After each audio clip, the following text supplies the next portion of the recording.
Hi boys and girls, it's Mrs. Weiler, and I sure hope you are enjoying this book as much as I am. Chapter 8.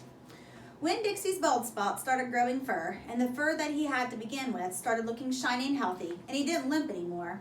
And you could tell that he was proud of looking so good, proud of not looking like a stray.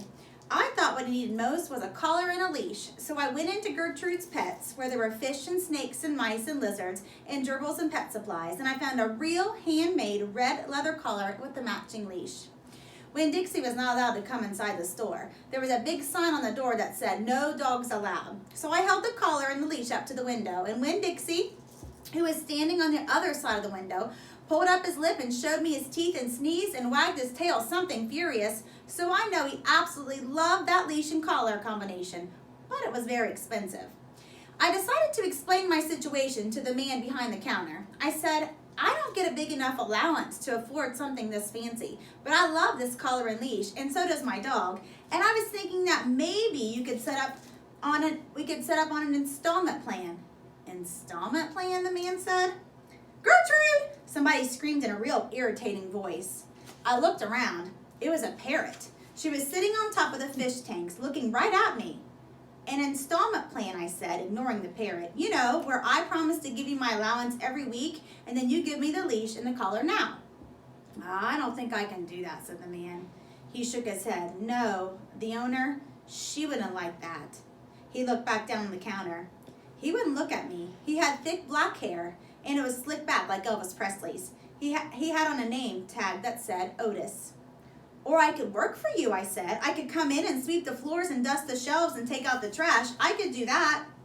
I looked around Gertrude's Pets. There was sand and sunflower seed shells and big dust bunnies all over the floor. I could tell that it needed to be swept. Said Otis. He looked down the counter. "Gertrude!" the parrot said again. "I'm real trustworthy," I said. "I'm new in town, but my daddy is a preacher. He's the preacher at the Open Arms Baptist Church of Naomi, so I'm real honest. But the only thing is, Winn-Dixie, my dog, he would have to come inside with me, because if we get separated for too long, he starts to howl something terrible." "Gertrude doesn't like dogs," said Otis. "Is she the owner?" I asked. "Yes. He finally looked up. He pointed at the fish tank. "That Gertrude, the parrot, I named her after the owner." "Gertrude's a pretty bird," screamed Gertrude. "She might like Winn-Dixie," I told Otis. "Almost everybody does. Maybe he could come inside and meet her, and if the two of them get along, then I could have a job." "Maybe," Otis mumbled. He looked down at the counter again. So I went and opened the door, and Winn-Dixie came trotting on inside the store. "Dog!" screamed Gertrude. "I know it," Otis told her. And then Gertrude got real quiet. She sat on the top of the fish tank and cocked her head from one side to the other, looking at Winn-Dixie. And Winn-Dixie stood and stared back at her. He didn't hardly move. He didn't wag his tail. He didn't smile. He didn't sneeze. He just stared at Gertrude, and she stared at him. And then she spread her wings out real far and flew and landed right on top of Winn-Dixie's head. "Dog!" she croaked. Winn-Dixie wagged his tail just a little tiny bit, and Otis said, "You can start on Monday." "Thank you," I told him. "You won't be sorry." On the way out of Gertrude's Pets, I said to Winn-Dixie, "Well, you are better at making friends than anybody I've ever known. I bet if my mama knew you, she would think you were the best dog ever." Winn-Dixie was smiling up at me, and I was smiling down at him, and so neither one of us was looking where we were going, and we almost bumped right into Sweetie Pie Thomas. She was standing there sucking on her knuckle of her third finger, staring in the window of Gertrude's Pets. She stuck her finger out of her mouth and looked at me. Her eyes were all big and round. "Was that bird sitting on that dog's head?" she asked. She had her hair tied up with a ponytail with a pink ribbon. But it wasn't much of a ponytail. It was mostly ribbon and a few strands of hair. "Yes," I told her. "I seen it," she said. She nodded her head and she put her knuckle back in her mouth. Then she took it out real quick.